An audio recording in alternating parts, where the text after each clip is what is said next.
बिस्मिल्लाहिर्रहमानिर्रहीम। अस्सलामुअलैकुम। अज़ीज़ तलबा, हमने अपने साबका लेक्चर में उसवे हसन सल्लल्लाहु अलैहि वसल्लम के मुसन्निफ़ तारुफ़ और इसके पहले इक़्तिबास का मुताला किया था। आज हम इसके दूसरे इक़्तिबास का मुताले का आगाज़ करते हैं। वो तमाम अशख़ास जो किसी मज़हब के हल्का इताअत में दाखिल हों, नामुमकिन है कि वो किसी एक ही सिनफ़ इंसानी से ताल्लुक़ रखते हों। इस दुनिया की बुनियाद इख्तलाफ़ अमल पर है।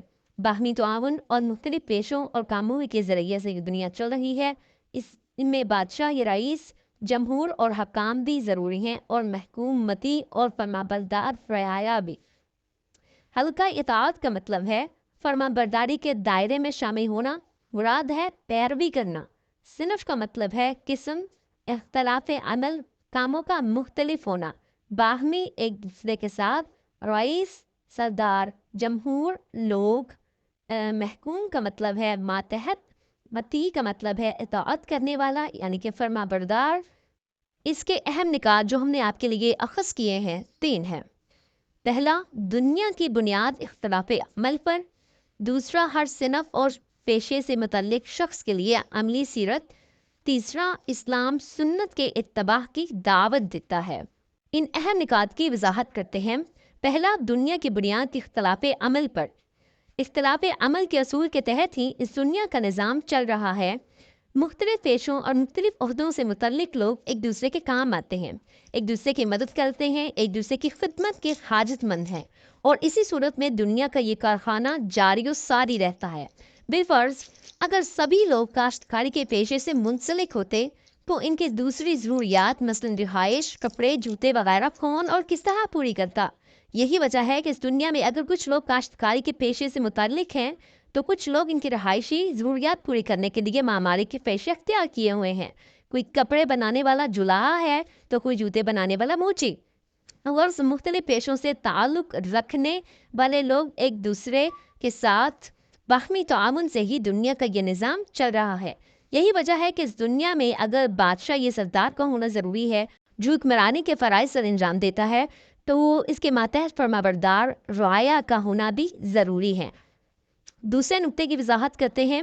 हर सिनफ और पेशे से मुतल्लिक शख्स के लिए अमली सीरत की ज़रूरत है। हम जानते हैं हर सिनफ और पेशे से ताल्लुक़ रखने वाले शख्स को एक अमली नमूने की ज़रूरत है ताकि वो अल्लाह ताला की मोहब्बत हासिल कर सके। और वो अमली नमूना हमारे प्यारे नबी हज़रत मोहम्मद सल्लल्लाहु अलैहि वसल्लम की ज़ात मुबारक है।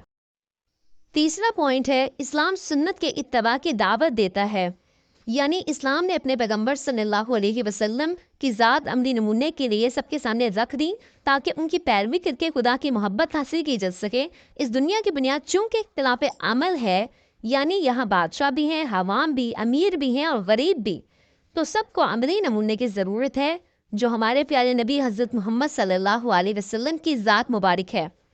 अगले इक़्तिबास का मुतालिया करते हैं। इंसानों के हर तबके और हर सिनफ के लिए सीरत पाक सल्लल्लाहु अलैहि वसल्लम में नसीहत पजीरी का मतलब है नसीहत करना और अमल के लिए दरस और सबक मौजूद है। एक हाकिम के लिए महकूम की ज़िंदगी, एक दौलतमंद के लिए गरीब की ज़िंदगी और एक गरीब के लिए दौलतमंद की ज़िंदगी कामिल मिसाल और नमूना नहीं बन सकती। इसलिए ज़रूरत है कि आलमगीर का मतलब है आलमी और दाइनी का मतलब है आखिरी पैगंबर सल्लल्लाहु अलैहि वसल्लम की ज़िंदगी इन तमाम मुख्तलिफ मनाज़िर के रंग बिरंग फूलों का गुलदस्ता हो। हम चलते फिरते भी हैं, उठते बैठते भी, खाते पीते भी हैं, सोते जागते भी, हंसते भी हैं, रोते भी, पहनते भी हैं, उतारते भी, सीखते भी हैं, सिखाते भी, मरते भी हैं, मारते भी, खाते भी हैं और खिलाते भी, एहसान लेते भी हैं और करते भी, अपनी जान देते भी हैं और बचाते भी, इबादत और दुआ भी करते हैं और कारोबार भी, मेहमान भी बनते हैं और मेज़बान भी। हमें इन तमाम उमूर का मतलब होता है मामलात। हमें इन तमाम उमूर जो मुख्तलिफ अफ़ाइल जिस्मानी से ताल्लुक़ रखते हैं के लिए अमली नमूने की ज़रूरत है जो हर नई हालत के पेश आने में एक नई हिदायत का सबक और रहनुमाई का दरस देती है। इसके अहम निकात का जिक्र करते हैं। इक़्तिबास के 3 अहम निकात हैं। पहला, हाकिम व महकूम, अमीर व गरीब की ज़िंदगी। दूसरा, आलमगीर और दायमी पैगंबर की ज़िंदगी। तीसरा, अफ़आल जिस्मानी से मुतालिक अमूर। अब इन तमाम निकात की वजाहत करते हैं। جیسا کہ ہم جانتے ہیں کہ اس دنیا کی بنیاد اختلاف عمل پر ہے، اگر معاشرے کے لیے بادشاہ یا قبیلے کے لیے سردار کی ضرورت ہے تو اس کے ماتحت رہنے اور اس کے احکامات بجا لانے کے لیے مطیع اور فرمانبردار رعایا کا ہونا بھی ضروری ہے۔ اسی طرح اگر دنیا میں دولت مند لوگ موجود ہیں، ان کے تحت رہنے والے غریب لوگ بھی ہیں۔ تاجر اور سوداگر معاشرے کے لیے ضروری ہیں تو خریدار بھی ضروری ہیں۔ لوگوں کو قانون پر عمل درآمد سکھانے کے لیے قاضیوں یا ججوں کی ضرورت ہے تو امن و امان برقرار رکھنے کے لیے فوج کی بھی ضرورت ہے۔ اگر اس دنیا میں انسانوں کے جس قدر بھی گروہ ہیں، جتنی بھی اقسام ہیں، ان سب کو اپنی زندگی گزارنے کے لیے عملی نمونے کی ضرورت ہے۔ حضور اکرم صلی اللہ علیہ وسلم کی ذات پاک میں ہر قسم اور ہر طبقے کے انسانوں کے لیے نہ صرف نصیحت کے سامان موجود ہیں بلکہ عمل کرنے کے لیے سبق بھی موجود ہے۔ اس عبارت میں مصنف کہتے ہیں کہ اس حقیقت سے کسی کو انکار نہیں کہ ایک حکمران کے سامنے اس کے ماتحت رعایا کی زندگی مثال یا نمونے کے طور پر پیش نہیں کی جا سکتی، اور نہ ہی کوئی دولت مند کسی غریب کی زندگی یا غریب دولت مند کی زندگی سے سبق حاصل کر سکتا ہے یا اسے بطور نمونہ اپنے سامنے پیش کر سکتا ہے۔ حکمران ایک مثالی حکمران کی زندگی کو، امیر کسی امیر کی زندگی کو اور غریب شخص کسی غریب کی زندگی کو ہی نمونہ بنا سکتا ہے۔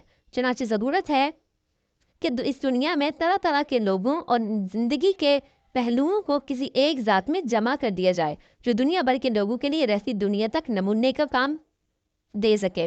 یہ ذات حضور اکرم صلی اللہ علیہ وسلم کی ذات ہے جو ہر قسم کے طبقے اور لوگوں کے لیے ایک نمونہ اور مثال رکھتی ہے۔ چنانچہ سید سلیمان ندوی نے تشریح طلب عبارت کے آخر میں رنگ برنگے پھولوں کے گلدستے کی مثال دی ہے۔ جس طرح گلدستے میں طرح طرح کے رنگ اور پھول ہوتے ہیں جن کی الگ خوشبو ہوتی ہے، لیکن گلدستہ حسن و خوبصورتی اور دلکشی کا ایک مجموعی تاثر بھی پیش کرتا ہے۔ یہی صورت حضور اکرم صلی اللہ علیہ وسلم کی ذات پاک ہے۔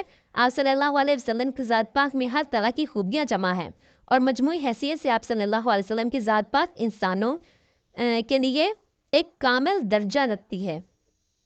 آئی ہوپ آپ کو اس اقتباس کی سمجھ آ گئی ہوگی۔ انشاءاللہ تعالی ہم اپنے نیکسٹ لیکچر میں اگلے اقتباس کا مطالعہ کریں گے۔ تب تک کے لیے اللہ حافظ۔